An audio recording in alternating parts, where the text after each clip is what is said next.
In PowerApps, there are various functions to query our data from SharePoint list or Dataverse table. Now, there is something that even confuses our PowerApps users, known as delegation.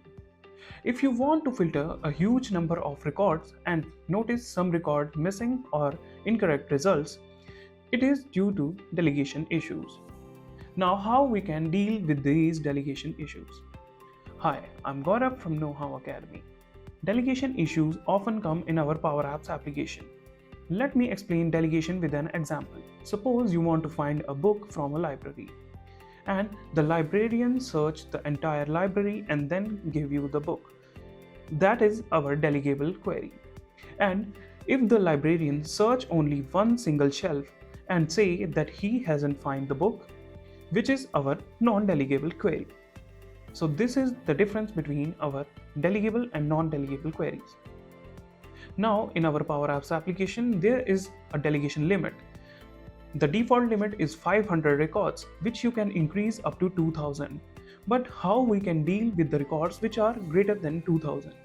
So in this video, we are going to see the delegation issues in our PowerApps. Then we will find the workaround for our search in our SharePoint list. And then we will implement the workaround for our sorting in PowerApps Gallery.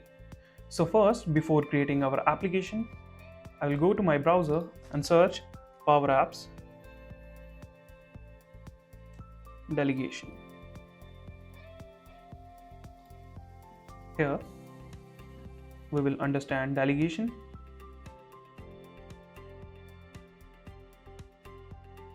I will click PowerApps Delegable Function and Operation. So these are the delegable functions and operations for our SharePoint. Now to deal with the delegation issues, we will go to our PowerApps and create a blank application. Here I will create the app name Delegation Workaround.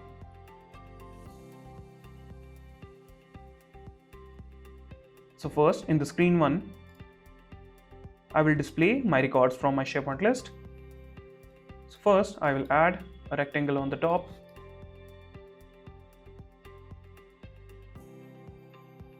Here, I will add a label. I will write main page. After setting the name, I will set the font weight to bold. Font size will be 22 and font color will be white. After that, I will increase the width of our label text. Then I will copy the rectangle again, paste again. Now below, I will add a vertical gallery to display our records. Now we need to connect our data source, so I will connect my SharePoint list.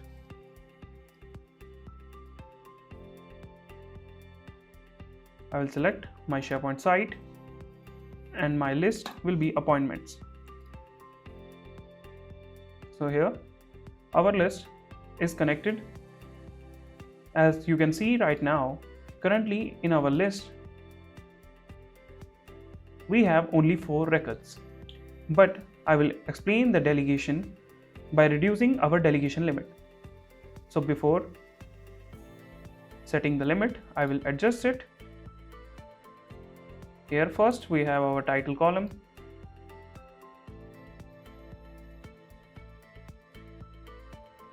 I will copy this, paste again. Let me check the column. We have notes, title, ID, date and time.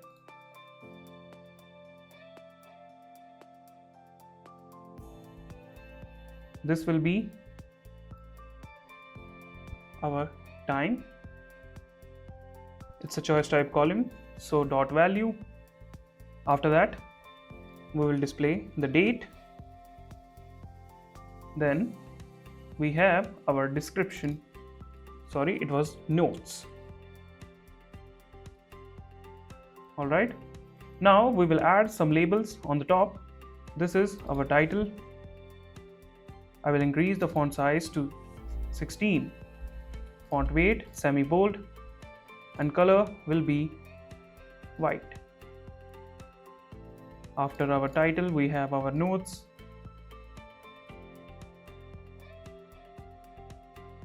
After notes, here time, and before we have our date column.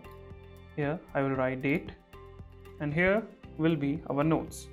Now, to see the delegation issues, first let me show you with an example.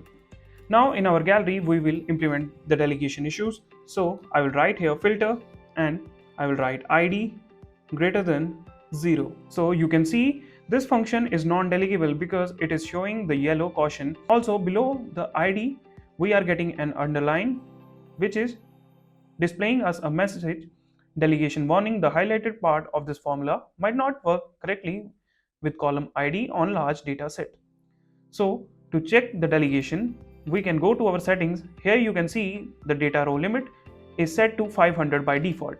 You can increase it to 2000 but not more than 2000. So for the delegation issue, I will set it to only 2 records. As now you can see the 4 records, but when I will refresh the list, only 2 records are being displayed. So these are the delegation issues in our PowerApps. Similarly, we have our search function. So suppose you want to implement searching here. So I will take a text input. I will place it here. In the default, I will set blank text. Here I will write search list name appointments text input 1 dot text, comma, suppose searching with title. So you can see again we are stuck with our delegation warning. So how you can find a workaround now to implement searching without our delegation issue? I will write filter,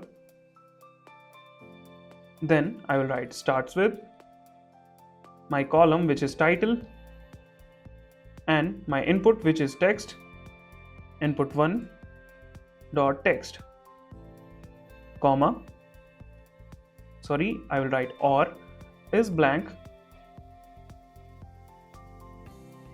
text input 1 dot text. After that I will close my filter condition.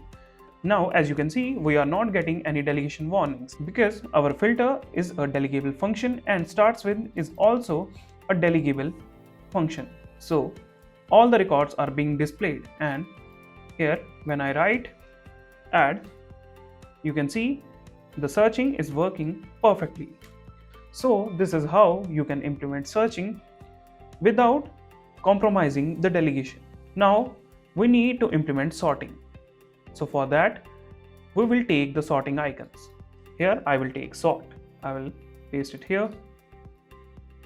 Then here, let me change the color of the icon. I will set it to white. This color will be white. Same for the other. I will paste it here. Time we cannot sort because it's a complex type column. So I will go to my app on start to implement the dynamic sorting. So here on start, I will set 2 variables which will be where call for the column name. Default I will take created, and where sort which will be order descending.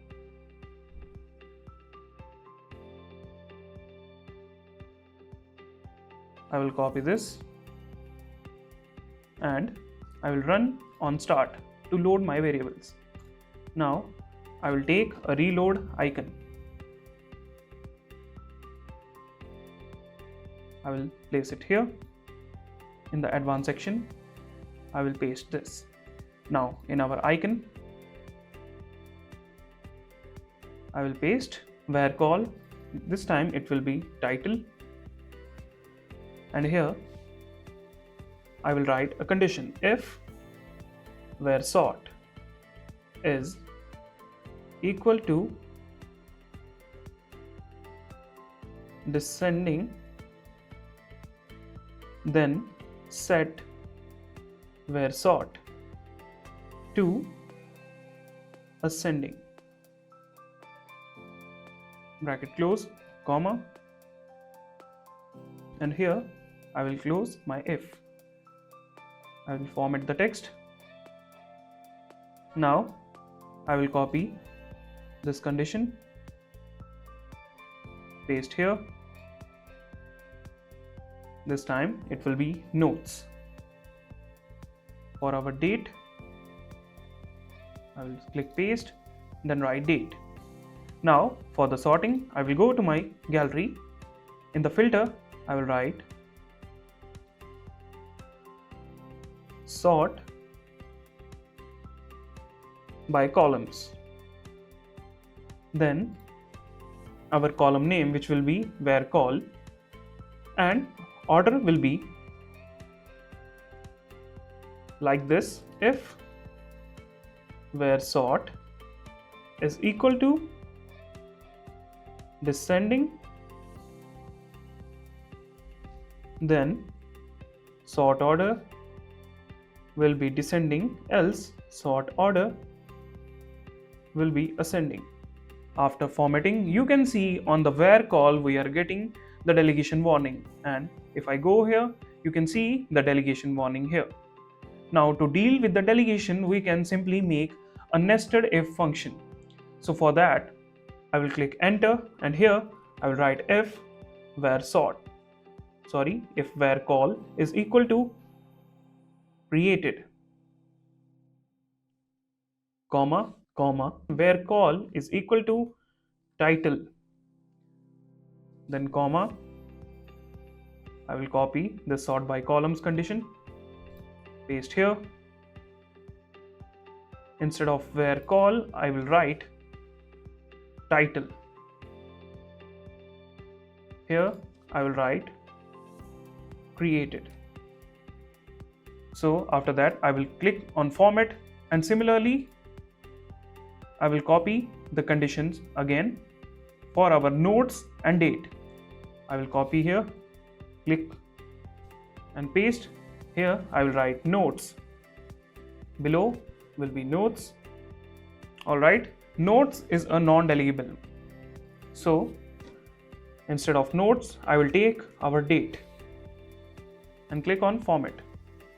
I will remove the icon from our note because we cannot sort with our multi-line of text column.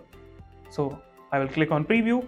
When I click on refresh, you can see the latest created record is on our top. And when I click on title, A1 is ascending and then descending. And this is our date. So in this video, we learned about the restrictions imposed by our delegation warnings in PowerApps. Then we implemented our searching without compromising the delegation issues. Then we implemented the dynamic sorting without affecting the delegation in our PowerApps. Thank you for choosing KnowHow Academy as your IT source. We are always there to help you navigate to the tech world. It's been a pleasure sharing this information with you. So stay curious and keep learning.